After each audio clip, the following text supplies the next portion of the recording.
The map is flooded Niflheim. Niflheim.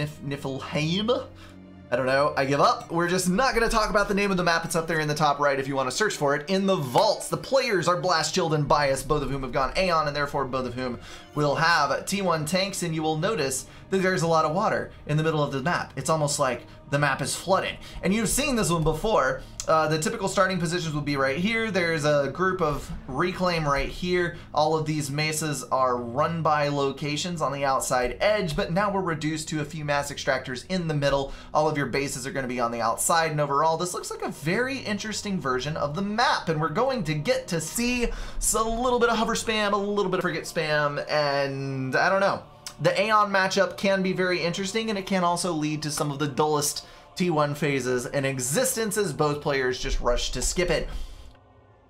Excuse me. Got to get those.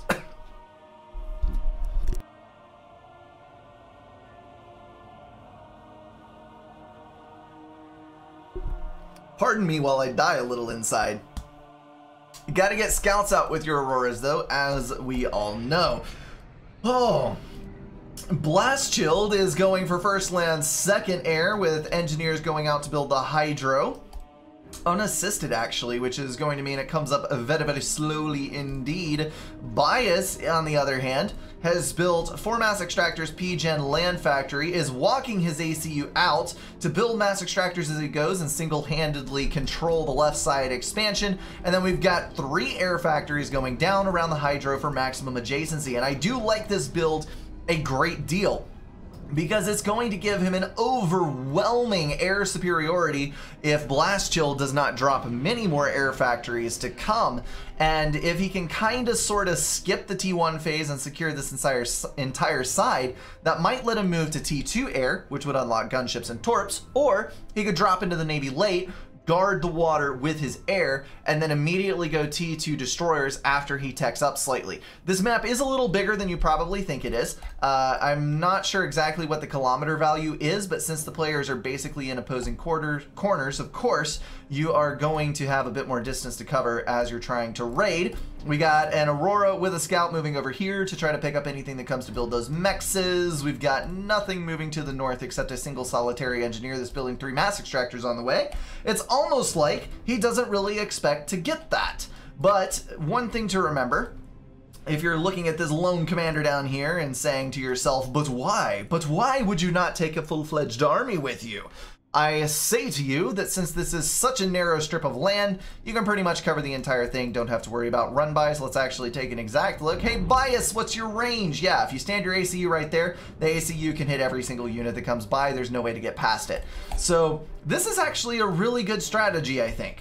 On the other hand, we have got Blast Chilled assisting his air factory to a T1 bomber, which is going to come far too late because there's already an interceptor out. We've got a transport out that is going to drop over here and grab the 4 mass extractors. We've got engineers going to the expansions, building a T1 point defense to help make sure that no run-bys take place. Blast Chilled is going to depend on his transport to get a leg up on this side.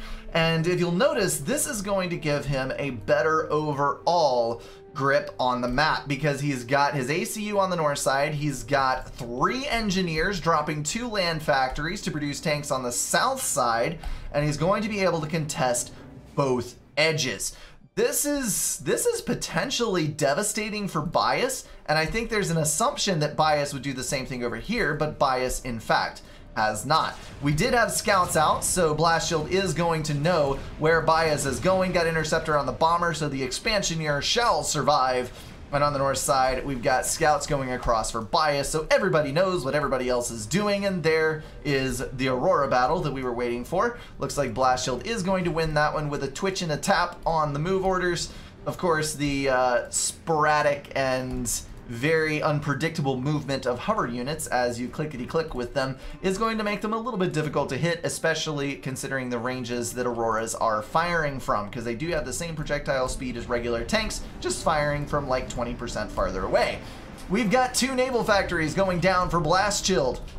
2 already built and a 3rd in place for Bias. That's going to give him a little bit of a production advantage. And let me see. Yes! my things are working now. 5 build power and 20 build power. So I was correct in my assumption about the build power comparisons earlier on. We've got a Spirit over here, which is probably going to be able to get that engineer on radar. Yes, there's the blip. It can potentially harass with its dinky 1 damage per tick, although over the course of 2 minutes he could kill the engineer, so I guess it's not insignificant, but the engineer could just walk up and kill it, so I don't know, it depends on how observant each player is, but we do have an Aurora in the back that can potentially respond. No factory on the way, only mass extractors. If it immediately built a factory, might be able to get a leg up over there, but as it is, he's probably going to lose control of that. Bias does know that this base is over here. He is moving his ACU forward now, and the bad thing about this is that the longer he waits, the more mass extractors he builds, the more secure this base gets and the more tanks are over there. So this could feasibly end up with either the ACU being forced into the water and then this entire side falling as the tanks overflow it, or he could end up getting killed if his pathfinding gets tangled up. But let's hope that since he is a 1600 player, he will not do a thing that I would do. We've got transport dropping up on the top plateau, gonna pick up those 2 mass extractors, a little bit of reclaim. Speaking of reclaim, there's your layout. Lots of mass up here, not as much down here, although there are a couple little collections like there. And oh, that is also an excellent drop because yes, Bias was able to pick up all of that reclaim and reinvest the mass. Let's actually take a look at it. Bias is power stalling on 420 power, We've got 2800 reclaim under his belt versus 25 for Blast Shield. So 300 ahead is not an insurmountable advantage. It's not actually as much as I thought it was, but it is something nonetheless. Blast Shield still moving with his ACU to build these mass extractors, and I hope that he doesn't proceed all the way in. Tank has killed off the engineer there, so these mass extractors are going to go down slowly, but thankfully they will all pay for themselves before they die. And now we're looking at frigate counts. We've got 4 and 7, and then 2 on the north side. So overwhelming naval superiority is in the hands of Bias, and he's got 4.5 naval factories producing versus 2. This could be a massive problem for Blast Shield. The only good thing about it is that Aeon frigates do not have their own anti-air, so if he does decide to go for bombers or torps or some such thing to defend himself, well, then it should turn out fine. These frigates are going to be able to do awesome work, because since the strip of land is so narrow here, the frigates are going to be able to help defend the ACU, and actually moving up just a little bit would let them start eating into the Auroras on that side. Let me bump back up to normal speed since I am misclicking every which way. And now we can see that we have 4 land factories for Bias that are streaming tanks across to this side so that he can hopefully deal with what's going on over here. We got 5 land factories with a point defense down on this side. 2nd point defense on the way. So that's going to be fairly well defended. We've got 3 air factories total versus 3 air factories total, none of which are assisted, so air production is going to be about the same for both sides, and I don't see any T2 mass extractors on the south or any on the north. So these guys are just going to keep on poking and prodding at each other, hoping for a distinct advantage at some point in this game, but not overextending anything as of yet. Although it looks like Bias is going to be able to move in and secure a naval advantage early. This map is just big enough that factories could be built in outlying edges, and hopefully Blast Shield would be able to get back in the water, but it might be a bit difficult to make that kind of thing work. First factory is going to go down, 2nd will shortly, 3rd is never going to be built. The ACU is going to have to retreat into the water due to the vast quantity of Auroras that are heading out of those factories. We do have a point defense in place for Bias guarding the pass, but there are a couple of T1 artillery in the mix for Blast Shield, so he will be able to kill that eventually. One thing that you can do, yep, that's exactly what's happening here. Bias is letting all the tanks pass, popping out of the water to do a little damage, cut off the flow of units, reduce the numbers, and then hopping back in as his HP allows. And you can do that for very effective harassment, be able to reduce the number of units that your opponent has on the front line and also not risk your ACU as much, because since, ooh, don't step out too far, run back. you only have to fight 5 tanks in a clump versus fighting 20 tanks in a clump. And that is how that stuff works. Blast Shield has got the range upgrade, which is gonna let him basically be a point defense on land. If he can get overcharge online, he'll be able to just plink away at those frigates, killing them off one by one. Did lose a mass extractor right there, but he will be able to rebuild, and hopefully he can get back in the water. The amount of frigates that Bias is putting out is incredible. We're already up to 16 in the water. He has only 2 mass ticks ahead, so neither player really has an economy advantage, and Bias is losing on the land battlefront. This is going to be determined by who can kill the other's economy faster with either air or navy. Or land or air, I should say. Let's take a count on the interceptors. We have got a total of 28 for Bias. Blast Shield, let me go over here, is on 21, so we have a slight air advantage over there. But it would appear that there are 4 air factories online now, and engineers are stacking up for extra build power in the base. This is a good move for Blast Shield. He's realized that he does not have naval control, and he probably never will, because there's far too many frigates on the other side for him to be able to get in the water to any great effect. So he's now focusing on snagging air control and being able to deny with air. Looks like no T2 factory as of yet, so we're not going to see any torps. We do have more T1 land factories going down, which can potentially stream Auroras out into the water. They're not super effective, but they can help. And he is upgrading T2 mass extractors on the back plateau. That is actually a really big deal, because that's going to be the only place where destroyers cannot reach. It looks like Bias, more secure in his naval control, is upgrading 2 T2 mass extractors in his home base. Probably going to work on a 3rd at some point in the very near future. Bias has not, as of yet, gotten, or Blast Shield rather, has not gotten the 3 mass extractors up on top of the hill. If he got those down, he would be in a lot better shape. So there's our T2 air factory getting put in place. We've got T1 power generators being built. So Blast Shield is moving in a big kind of way to get out of reach of the Navy, which I absolutely positively cannot blame him for. We got a T2 mass extractor back here, which is probably out of reach of the Navy, maybe possibly. And then his land units are going to allow him to hopefully defend his own territory. I'm not sure what's going to go on here. Probably a T2 engineer out first, which is going to get him T2 power, and then torp bombers. 3 T2 engineers. Might even see a T3 air shift. This is going to be weird to watch. Alright, Bias is rocking 61 mass per tick on 7,600 reclaim. Blast Shield, 65 mass per tick on 7,800 reclaim. So again, an indistinguishable difference between the two people. We do have our first destroyer out in the water for Bias. He is going to be keeping that out of reach of any potential overcharges from the ACU. So not a good situation there. If I were Blast Shield, I would really be thinking about getting a T2 transport out to try and get my ACU out of harm's reach. It does look to me, though, like with this T2 Navy shift, Bias is going to be able to control the entire lower ring. He is rapidly getting up on the numbers that he needs to go after this base and eliminate Blast Shield's last foothold on the south side, and he is eating into the base on the north, slowly killing off the build power and everything else that is in that home spawn. T2 transport coming out. Yep, called it. So Bias is going to airlift his commander somewhere, who knows where. It would be really cool to see a T2 commander drop somewhere.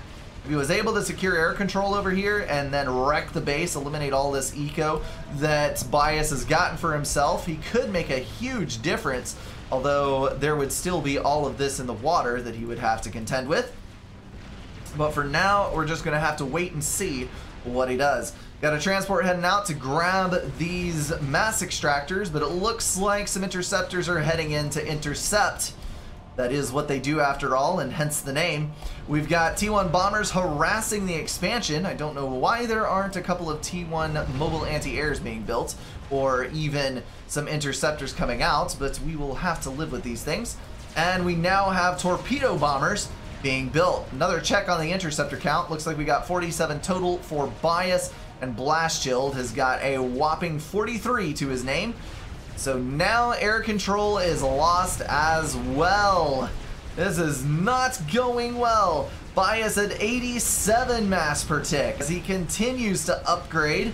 We've now got Auroras moving in from the right side expansion. Bias is going to have to withdraw some of his units to come and deal with this, but honestly, I don't think it is that big of a deal. He's building T2 PD on the front line to eliminate those as they come in. Your T1 artillery is not going to be able to follow the Auroras across, so you can actually just defend your shore with, oh no. No! He actually won air! With Superior Micro, he won air! Transport getting out with 231 HP, and the ACU is dropped, so Blast Shield lives to die another day. I am amazed that that air win took place. I wasn't even looking at it because I thought that there was no way.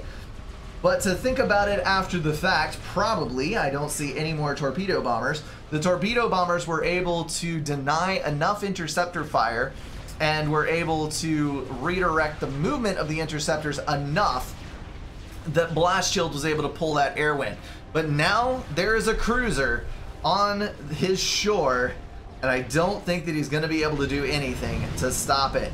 Gunships are not a good idea. You need to go for torps, 5 torps to the cruiser, and then once the cruiser's out of the way, you don't have any air to contend with. So the T2 point defense is good, because while the T1 point defense does prevent Auroras from actually moving onto your shore, the T2 point defense is able to kill off the Auroras as they're moving in on your naval factories.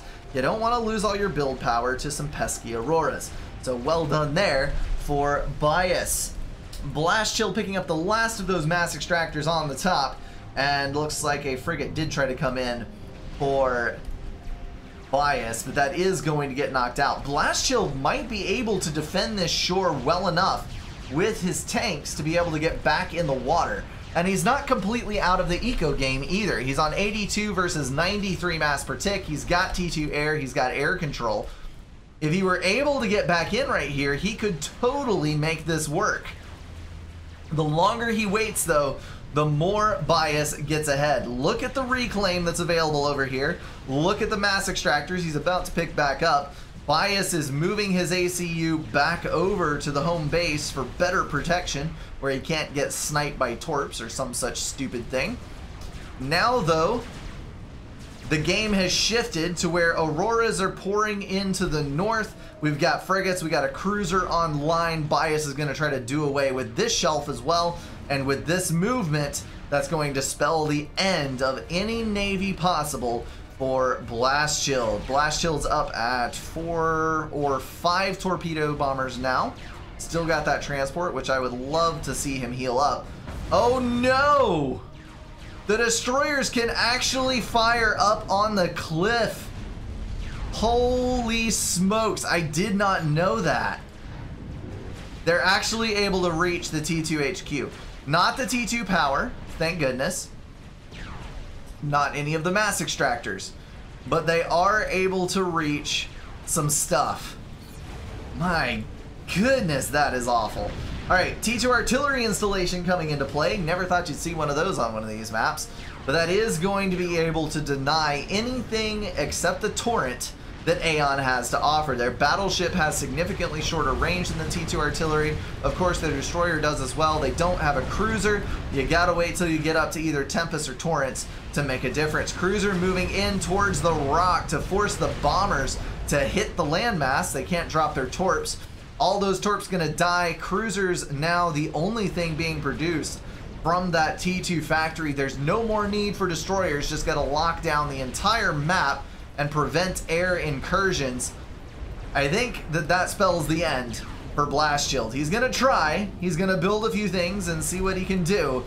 but I just don't think it could ever be enough. His economy keeps decreasing. He's now down to 48 per tick, whereas bias is up to 109. And map control is 75% in bias's favor. I'm going to go ahead and bump up the sim speed here. We might be able to gain a little bit on the live replay. Blast Chill going to move over to the left. Assist this factory, going to another T2 HQ. Oh my goodness, that T2 is actually in reach. He moved the destroyers up. Nope, it's actually missing shots at some of the other stuff, and that's what's letting it hit. So now he's firing over here, gonna kill off that miasma, I do believe. Is the miasma firing? The miasma is definitely firing. The good thing about the miasma is that it is incredibly accurate. So as long as the destroyers are sitting still, should be able to plant the vast majority of its shots. There's another air win for Blast Chilled, but it is not long for this world, I fear, because I just saw a T3 Air Scout. That means, yes, we got T3 Air online for Bias. He is going to drop a T3 P-Gen, be able to build strap bombers or whatever else he wants to build to take care of this mess. Blast Chill down to 31 mass per tick, trying to get T2 mass extractors online on this side now, but he's reduced to 5 mass extractors total. Yep. Now we just wait to see how he dies. Will he go out with a bang or with a whimper? That is what we're in it for. Blast Chill trying to build a couple more T2 artillery installations. I mean, theoretically, he could resecure his bay. But the problem is, on 30 mass per tick income, you're not going to be able to build T2 artillery installations as fast as the other guy can build destroyers. And the destroyers are eventually just going to wreck your fire base. And in the meantime, your opponent, who has 3 to 4 times the eco that you have, will just build some bombers or something. Why are you building shield? I don't understand. You could be doing such useful things in other places. Alright, so ASF being built. I am sure that that is going to be to secure air control, get rid of all of those nasty inties. Please tell me that, yeah, okay, so they're moving up there and then stopping. I was about to say, I know your scout moved out. Please tell me that you didn't have a move order queued. Alright, torpedo bombers away! It's a moral victory! They're gonna, no, they're not even gonna knock out one destroyer! Why, oh why? Come on, artillery. Nope, no more artillery either. Alright, so he's loading up, Blast Chill throwing out the GG. Hard to kill you up there, man.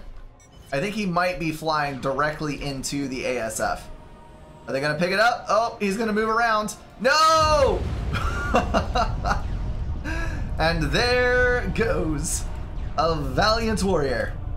Bias did a fantastic job with that.